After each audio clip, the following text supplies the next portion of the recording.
my God, let it be. Let it be as it is in heaven, just as it is in heaven.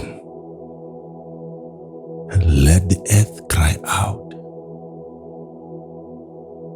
holy, holy, holy is the Lamb.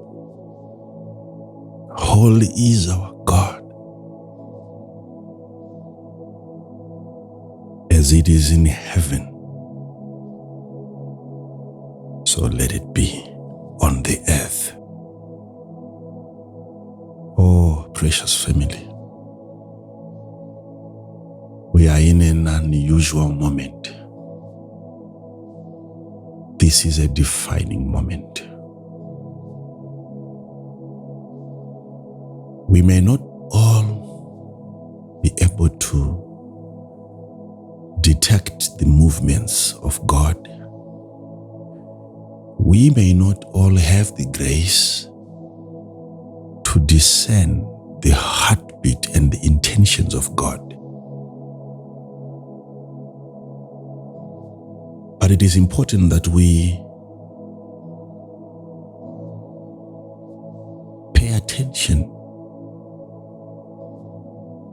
If one of us is to come up with an interpretation of what seemed to be mysterious to all of us, let me not take much of your time, today being the first day. Like I said on Sunday, that we will have, starting from this Wednesday, Thursday and Friday, we are lifting up our hands, lifting up our voices, making it known unto the heavens that what we now prefer and desire is the will of God over this earth. And I said we will continue doing this every Wednesday, every Thursday, and every Friday until it is done. You see, when we pray, some of us, prayer itself is not an achievement. When some of us fast, the fasting in itself is not an achievement. An achievement to some of us is the answer. So our target is never to complete a certain given moment.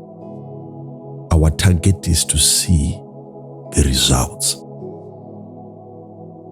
So we are really engaging in prayer and ensuring that what God intended for this nation comes to pass.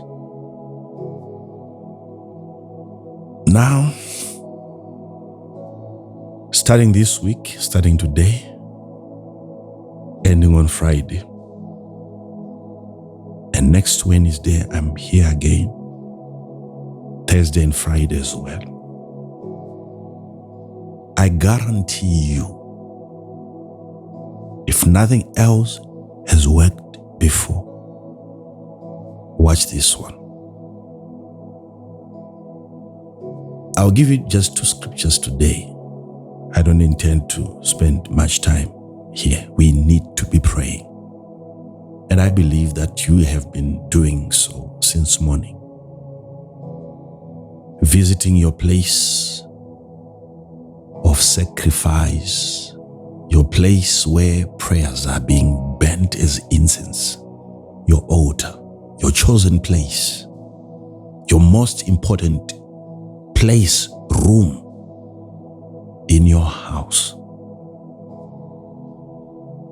The place that you have dedicated to God. Every place, God is everywhere. Every place is very important, but there is a particular space where you have to deliberate with God.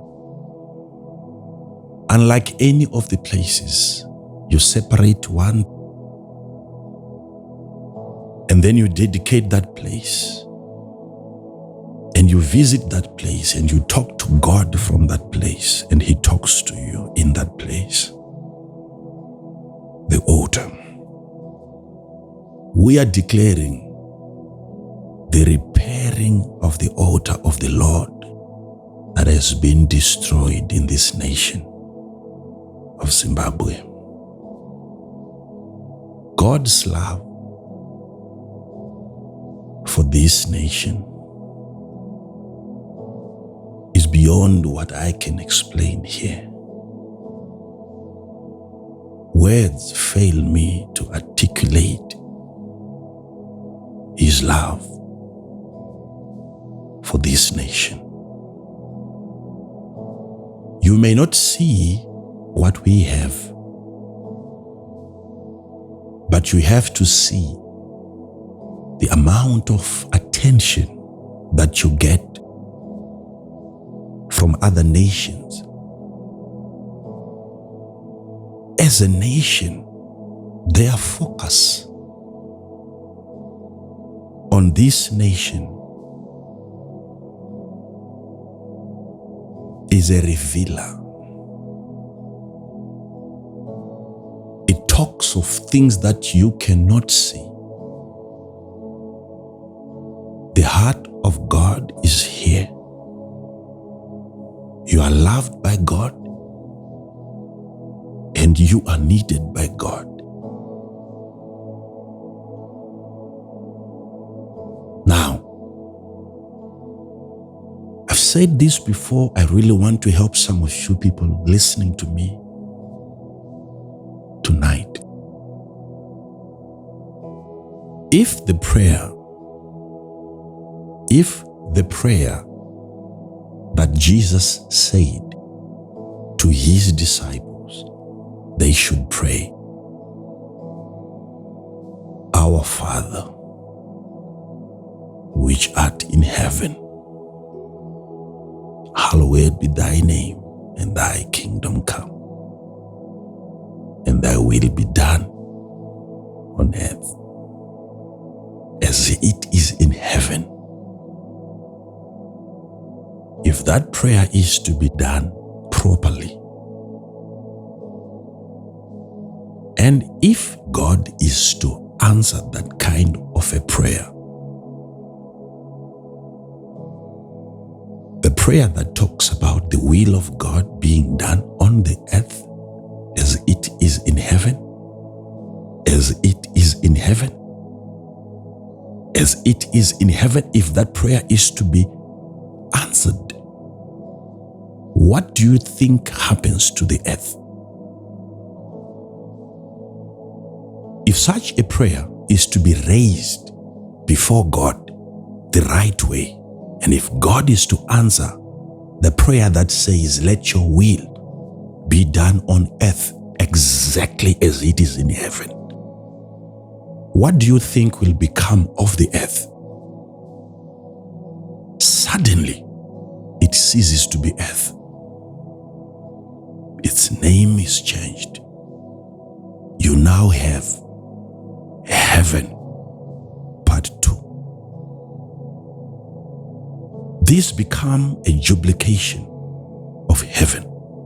This earth become an extension of heaven. If you think that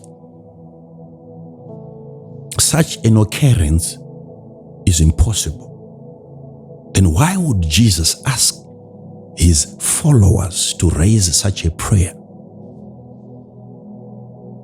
Why would He advise His people to ask Him for something that He cannot do? The earth can be converted into heaven. This earth can be altered, it can be changed, it can be renovated. This earth can be transformed. It can be transformed into a different place if the will of God, which is prevailing currently in heaven, is to be superimposed on the earth. It means as it is in heaven. Begin to experience the will of God on the earth the same way they have it in heaven. No more atrocities, no more disasters, no more bloodshed, no more hunger, no more wars, but peace will begin to prevail. I will give you some terrifying details, probably from tomorrow onwards, about what I meant by wicked altars, evil altars that are littered around our environment, our nation, which are responsible for the current experiences that we are going through, and how we can address those before we can see any changes. Be ready for me. Child of God,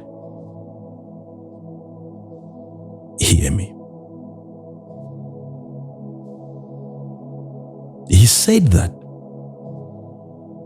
in Matthew 6 verse number 10. Matthew 6 verse number 10.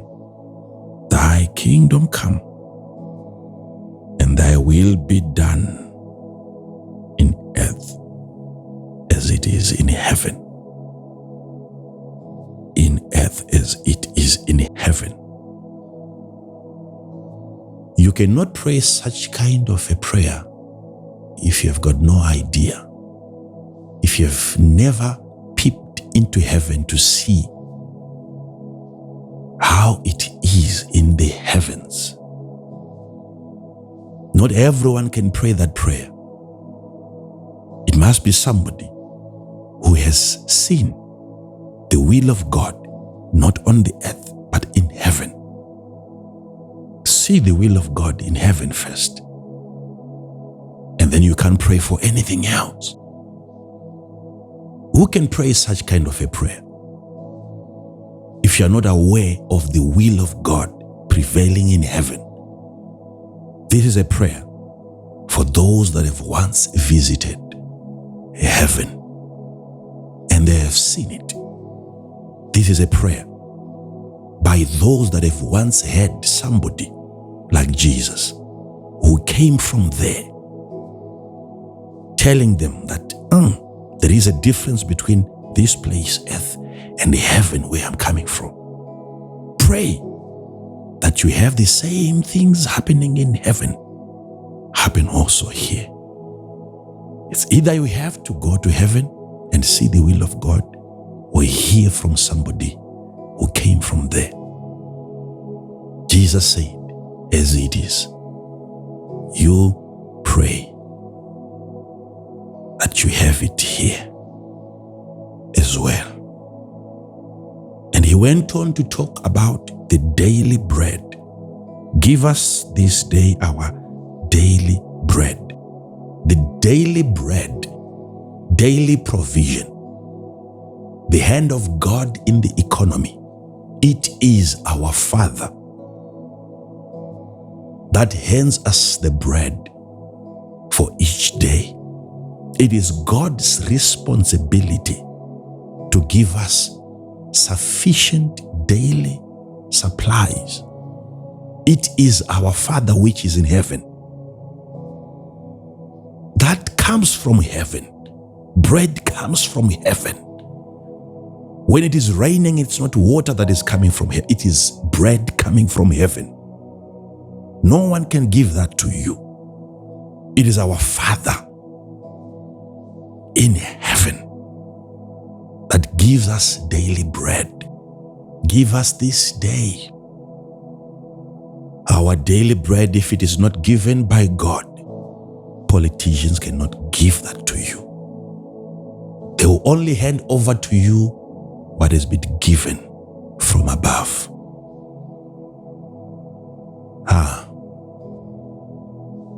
I just want to say something here tonight as we continue praying.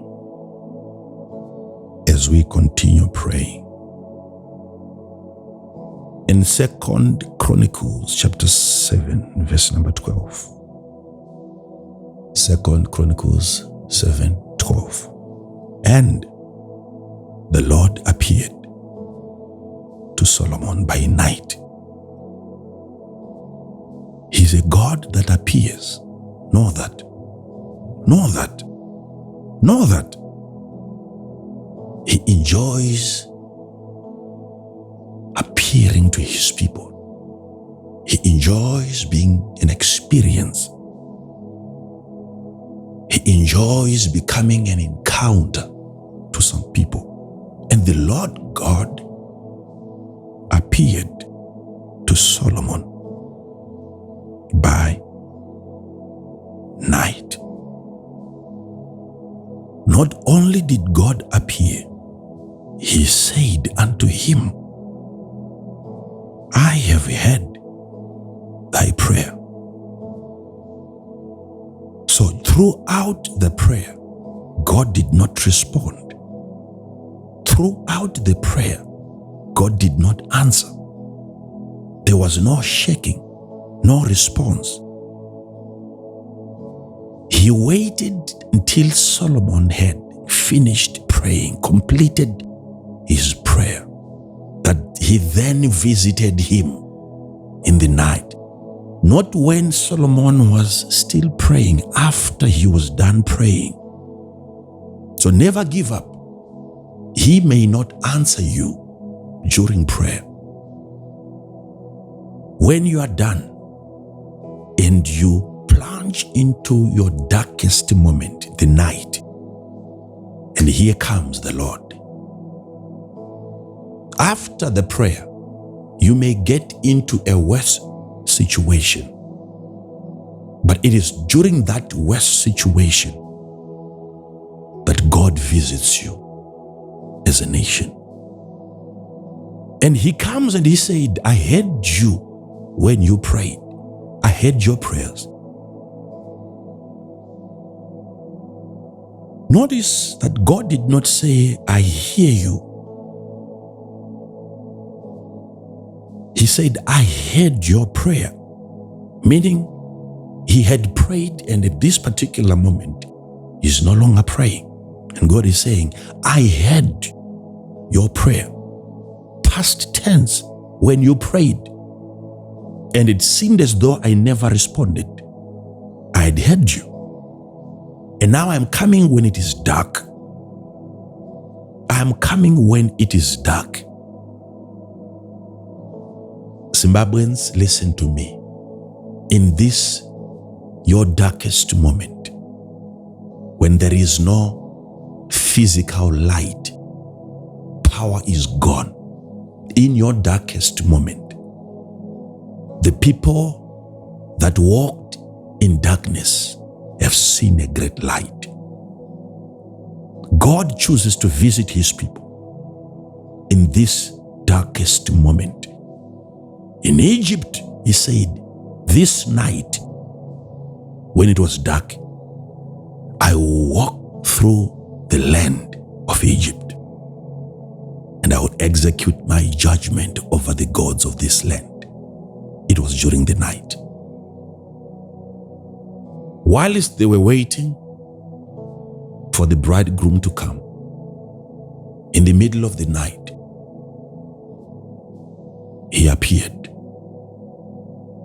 When you are lost, when you are confused, when you have no clue, no idea as to what to do next, when you have exhausted all the options,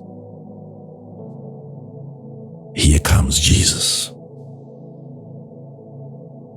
And the Lord appeared to Solomon by night and said unto him, I have heard thy prayer, and have chosen this place to myself for an house of sacrifice. I have chosen this place to myself for an house of sacrifice. This was after Solomon had dedicated the house of the Lord. It wasn't just about whatever you see happening there, the fire that came down and so on. But now he is coming to confirm, to talk to him, because that's what he wanted. More than any manifestations, he needed the voice of God to confirm the dedication of the temple of God. And then he goes on to say in verse number 13, if I shut up heaven, that there be no rain, or if I command the locusts to devour the land, or if I send pestilence among my people, if you'll ever have drought,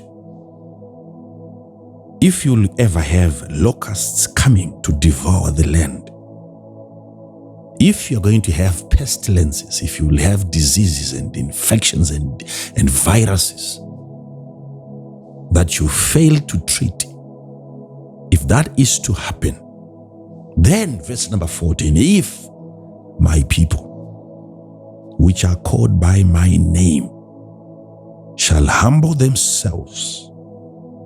Already number one is telling you the reason why you have the locusts.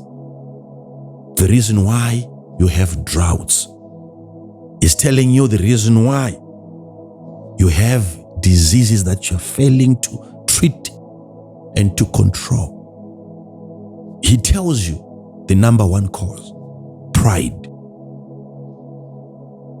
You are proud. Why would he start? Before we even pray, he said you have to humble yourselves. So it is not just the prayerlessness that has brought us to where we are. It is pride.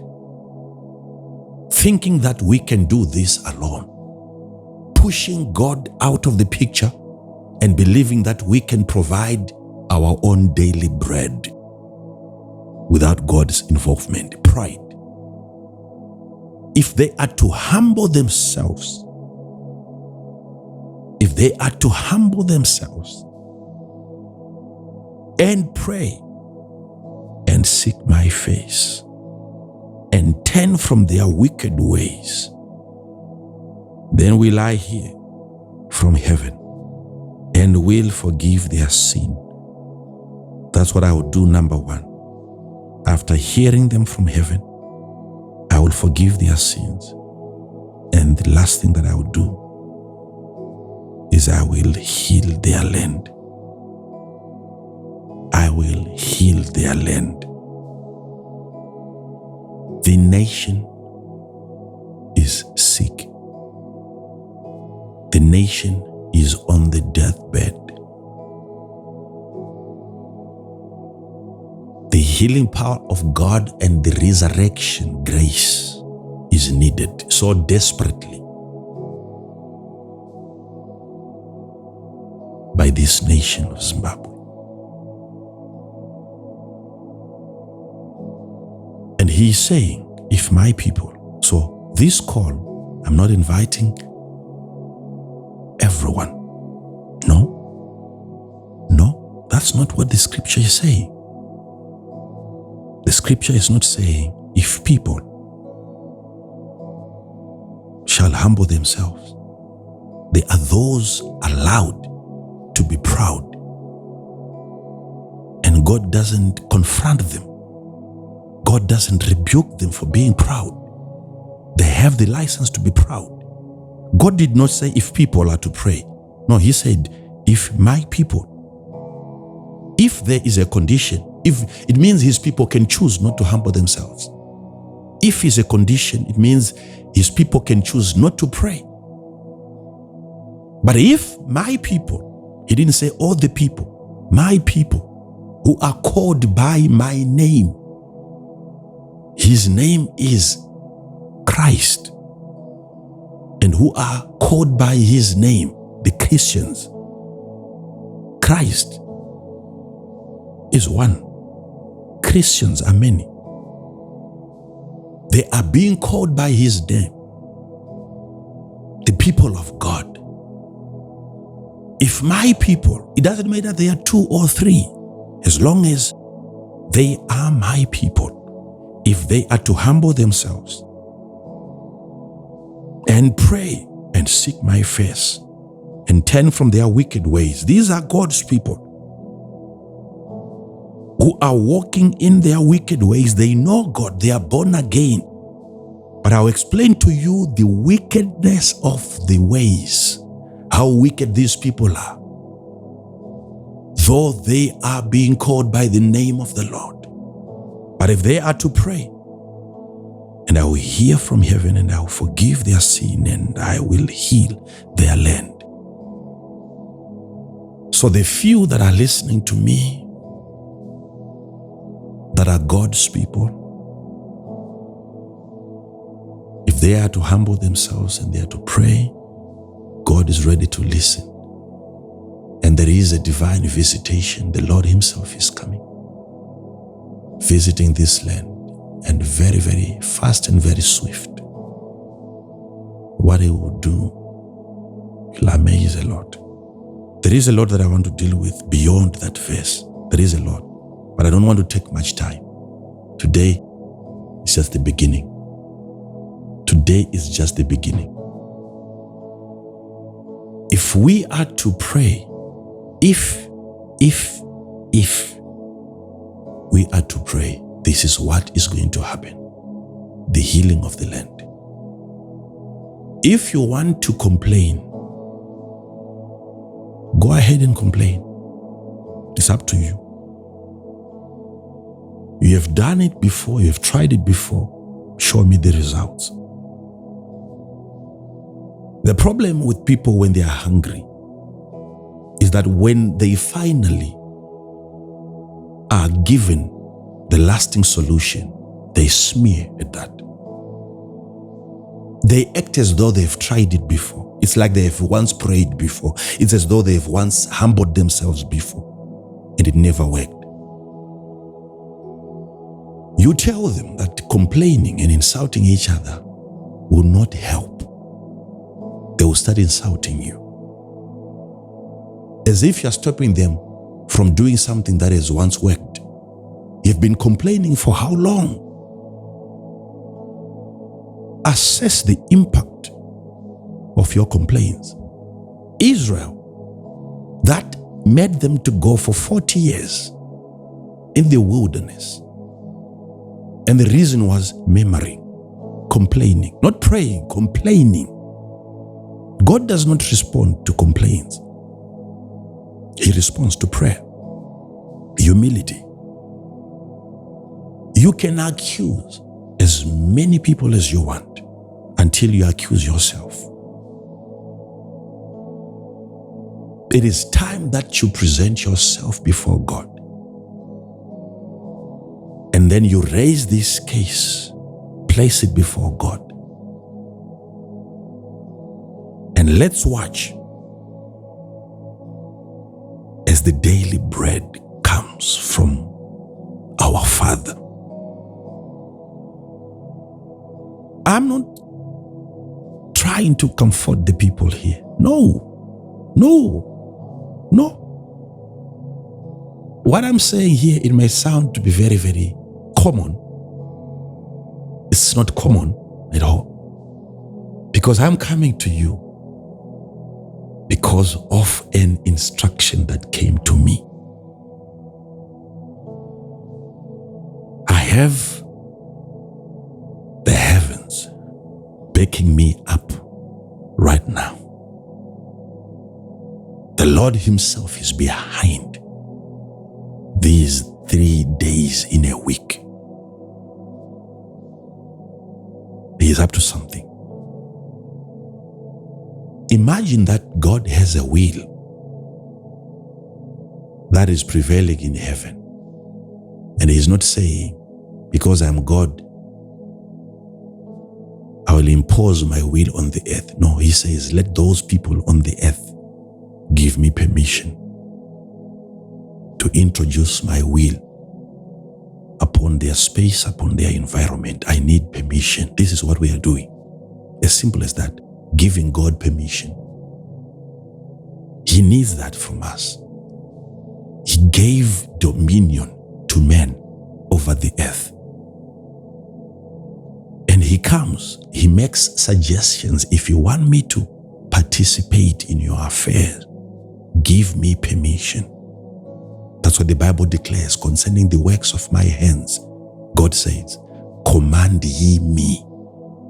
Very strange scripture. Where you have God demanding that you command him. God asking you to command him concerning the works of my hands. Command me.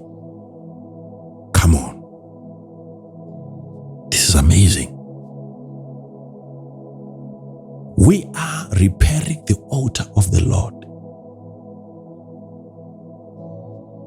And we want the Lord to have his way. This earth belongs to him.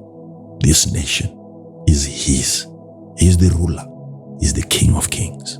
He is the ultimate. The Alpha, the Omega. The author of our faith. He is the God of all flesh. Let him have his way. You visit your altar. As soon as I'm done preaching, as soon as I'm done ministering, you present yourself before the Lord. Raise up prayers. Let the Lord have his way. And tomorrow, I'm here again. And I'll be giving you information in point form, letting you know what the Lord is up to. This is a spiritual thing. This is a spiritual thing. There are so many people out there, when they hear that I've said something, they don't hear. They lose the spirituality of an instruction. They lose the spirituality of an instruction. This is purely spiritual. Purely spiritual. So get this. You visit your altar as many times as possible during the day. So tonight, before you rest, you pray. You wake up in the middle of the night, say 3, 4, 5 words. Let the will of God be done on the earth as it is in heaven. Few words, just say a few words. Few words. Go back. And you enjoy your rest. Early in the morning, visit your altar. Let him provide. Let him prove that he is the God of the earth. He owns this place. He owns this place. We are his. The earth is his workmanship. It was by his fingers that planets, galaxies were formed. He is God all by himself.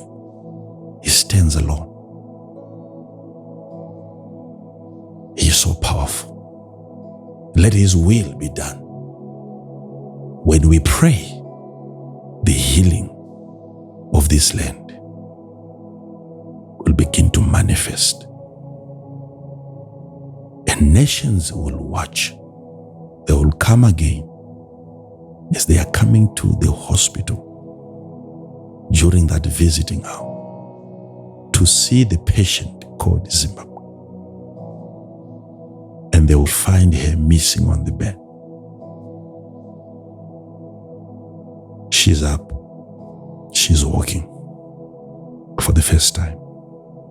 What God will do for us, it is not even a revival of this nation. God is not bringing us back to any state because we have never lived in such a moment that is coming in the future. There's never been the blessing of God manifesting in this nation So he's not bringing back a moment that we once had. No, we never had such a moment. The glory that is coming is greater than any of the experiences you have had in the past. There's never been prosperity manifesting in this land. It's coming for the first time. It's coming for the first time. But we are saying, let the captain be on the forefront. We are introducing the will of God because of what he said. What did he say? I've never heard of such a powerful and confident leader like Jesus. One day he stood up in front of thousands of people listening to him. And he said a breathtaking statement.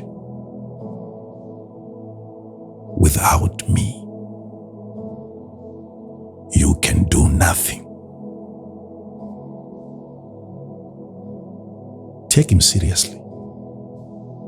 Without me, you can do nothing. With your ideas, with good policies, good connections, but without me, you can do nothing.